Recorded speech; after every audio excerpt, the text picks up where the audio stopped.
All right, there you go. All right, yeah. So as I guess Riley said, none of this is financial advice. Do your own research. Next slide, please.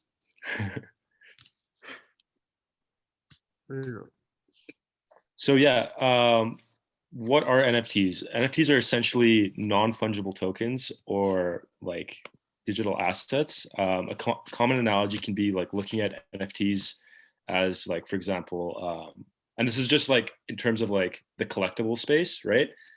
Digital trading cards or like digital painting, a photo, video, or audio, right? There's recently been talks about NFTs like being in contract form, right? Because like whenever you create an NFT, it gets and mint the NFT, a smart contract is created, right? So you can now like recently you've been able to see NFTs with like turning into mortgages or even like car ownership, right? Which is like amazing new technology, right? So yeah, so and like the way that you can differentiate the value. So if you compare like a Bitcoin to another Bitcoin, the value of one Bitcoin compared to another Bitcoin is always the same, right? It's whatever the market price for that Bitcoin is, right? NFTs cannot be changed, right? So the value could, like for instance, like a Bored Ape with another Bored Ape, right? It could be the same value, right? But the contents of what is in that individual NFT can never be changed, right? And yeah, so whenever you mint an NFT, it usually comes with a token. A token essentially just means a small piece of data, right? That won't, it's not like an actual token, like an actual coin or anything. It's essentially like, again, like a small piece of data. So next slide.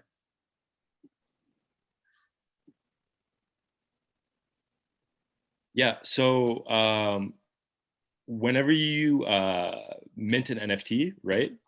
Essentially what you're doing is you're declaring ownership of that data towards, and that data is attached to your like wallet address, like for example, your MetaMask wallet.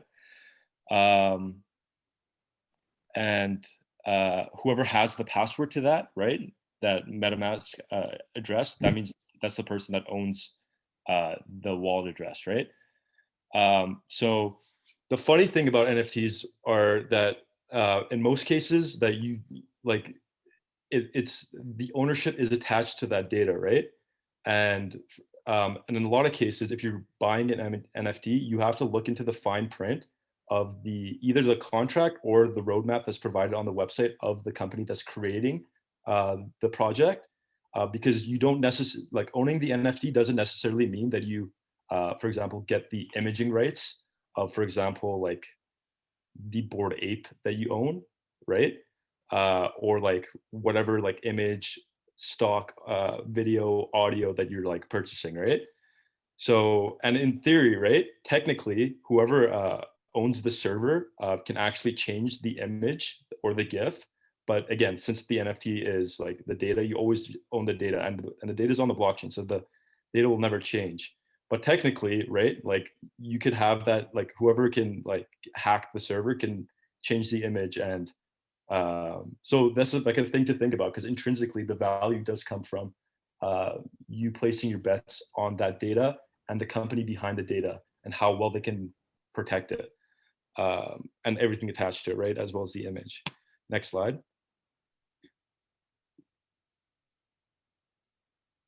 NFTs and minting. Oh, this is in an order. So yeah, minting. What is minting? So minting is technically defined as like the computer processing of Ezra, and we're validating not, information. the example is going to be one in the video. So if you want to speak about the example that you have, it's in the video as well. Oh, is it? Okay. Yeah. Yeah, so the main example that I was going to speak about, but yeah, as you can see, like this is the one that's popping up right now. This is Beeple's, I think it's called like his Everyday. This was like worth 70 million, right? Yeah, I think he's essentially spent like every day for the past 10 years creating artwork, and then he just created this compilation of different art, and it's sold to this like tech billionaire for 70 million, which is crazy, right? This was like this moment was the moment in history where essentially people were like, wow, like NFTs are like, they're legit, right? Like when 1 cent sells for 70 million, right? It's essentially like the next Mona Lisa. Another interesting NFT is, I hope it pops up, but it's like an image of a cat, right? This image from the cat is from Dapper Labs, right? Dapper Labs is a company that was created in Vancouver. This one or that one? No, it's not that one. It's the blue and purple one. And it's Okay. like, yeah, it's like 600,000 under it. So yeah, like in 2017, Dapper Labs, again, created in Vancouver, this company was created in Vancouver, created the largest DApp at the time for Ethereum. And it was CryptoKitties, right? And this was the first thing that went really like, I would say it got into the mainstream, right? It wasn't widely adopted like it is now, but CryptoKitties did break it into the mainstream, where like news and like different news stations were talking about it, right? But yeah, like a cat sold for $600,000 because of the like intrinsic value that it brought to the end user. So yeah, how do we create value for NFTs, right? There's like the main four things that I think of when I think of value, right? In terms of NFTs is, the first thing is like being first, right? That's a huge thing with NFTs. So just like Bitcoin is the first cryptocurrency, right? The first NFT made by creators will have value. Beeple is an example of this, right? CryptoPunks, CryptoKitties, or even if you guys search up Quantum by Kevin McCoy, sorry. All of these have like crazy astronomical values in terms of like for a JPEG. And it's the same thing like collecting like a Pokemon card, right? Pokemon cards over time, if you get the first edition, if you get a first edition Charizard, right, it has value, right? Other things that provide value in NFTs: utility, real world benefits, right? Your favorite artist, Elvis, whoever it is, like I don't know if you like Lil Pump. I don't know if you guys like Lil Pump. I don't like Lil Pump anymore, but if he puts out an NFT with exclusive music that you've never heard of before, it will create utility and value, as well as other things. Like, for example, Beeple's, the first, I think it was called, what was it called? I think it was called like the first 5,000 days or something like that, or the first 6,000 days. It was like something to do with like the 10 years he worked on like creating. He was the first major artist to break into the like the NFT world as like being like a Pablo Picasso of some sorts in this realm, right? So that creates value for NFTs, as well as ownership history, right? Let's say if Floyd Mayweather bought an NFT that you see on the internet, you thinking that, oh, well, like he owned this before. If I own this, like I have this connection to Floyd Mayweather, for example, right? Or Barack Obama, whoever you like, right? This will intrinsically give value to the NFT. Now, what's actually interesting about this stuff, right? Where this actually all gets interesting is because NFTs are on the blockchain, right? And blockchains are programmable. It's possible to endow NFTs with features that eventually like enable them to expand their purpose over time, or even provide like direct utility to their holders, right? So eventually we'll be able to see functions that will provide both utility in the digital world, metaverse, and the physical world, right?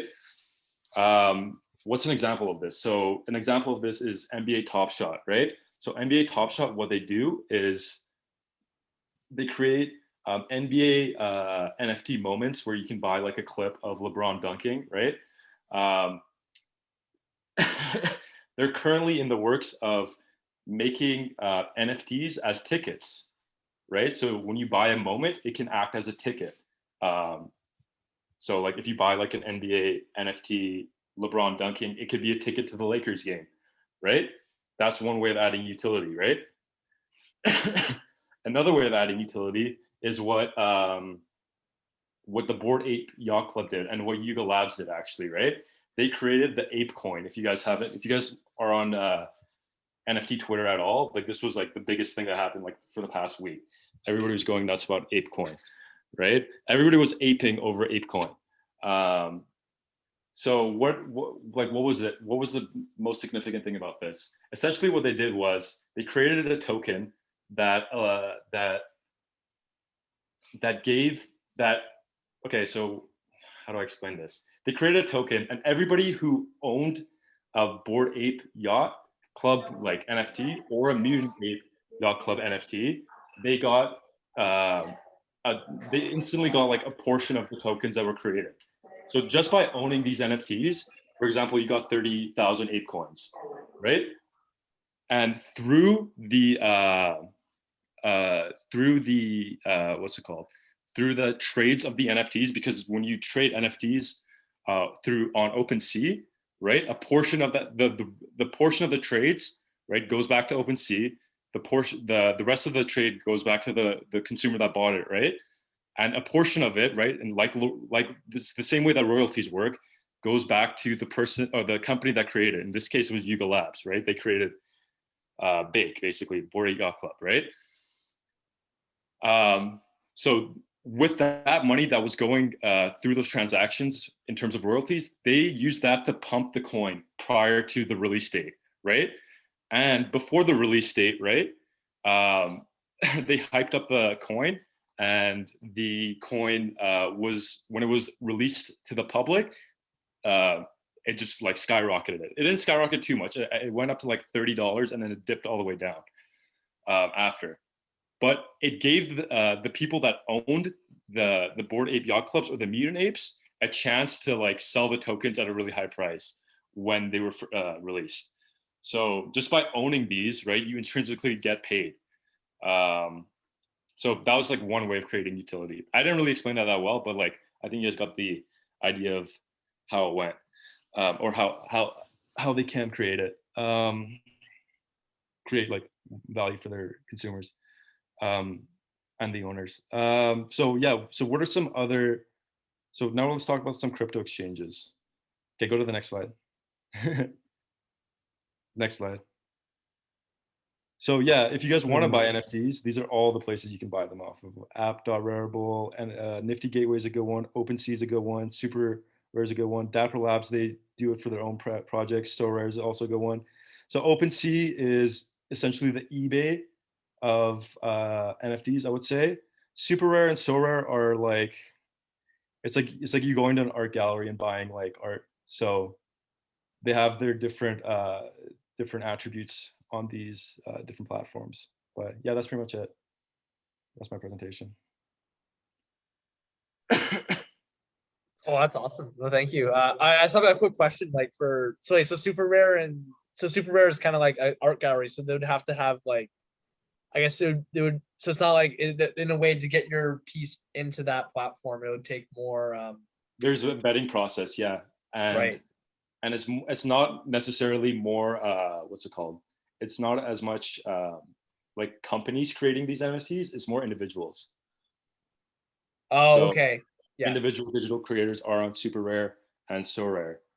Another thing that I want to say that was actually kind of interesting that just popped in my head. Another thing that's very interesting about these NFTs nowadays, right?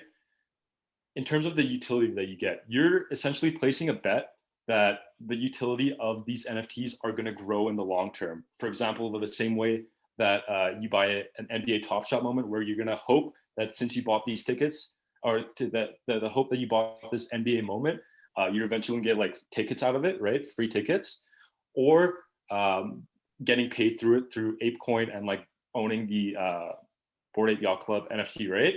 You're placing these bets, right? So, but a lot of these people, a lot of the NFTs that are created nowadays, right? A lot of them are pump and dumps, right? And the lowest that you can typically buy an NFT on release is like 0.069 ETH, which is I think it's like $200. $250. Yeah, something like that. Yeah. Yeah, right. Or 100, I guess right, roughly around that for Canadian dollars. Yeah. Yeah, 250 CAD. Yeah, I'm talking Canadian dollars. Yeah. So now, and so you're paying 250 Canadian dollars for an NFT of a JPEG that's promising you that they're gonna create this community that will reward you intrinsically or extrinsically, right? In terms of like you feeling happy about you owning this and you're part of this club, or it's gonna pay you out in some other way, right? Long term. So my general non-financial advice is if you're gonna be buying this stuff, either be flipping it right away because of the hype, right? Or really like think about like, okay, do I see myself? Do I see like long-term value in this? Do they have a good team behind them, right? Or is it just a rug pull, right? Because like think about $250, right? Like if you're buying a NFT that you're hoping that you can play with in the metaverse 5 years from now, right? When the metaverse is released, 5 years, 2 years, however long you guys think it's going to take, who knows, right? Yeah. You're paying $250 for that, right?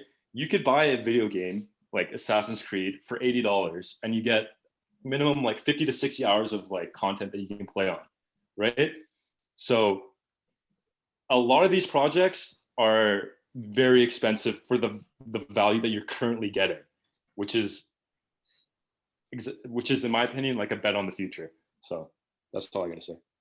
Right. I guess what would be the best platform then, like for like long-term value NFTs? Like, would you say super rare or? Yes. That's okay. Super rare, yeah. But like you have to be a whale to be in that game, right? Super rare NFTs, I don't know, like the lowest you could probably find is, you could probably find really cheap NFTs there, right? But the one, I don't know, again, you're still taking a bet, right? On average, the NFTs on super rare are a lot more expensive. Right. Okay. Yeah. But even then, right, you still want to do like your own research and like look at the team behind, like whoever made it behind, like whoever made this, and then I guess also like, and I guess I'll also analyzing like, oh, like 2 to 3, 4, 5 years later, right? If that could Yeah. have value. Yeah. Oh, okay. Yeah.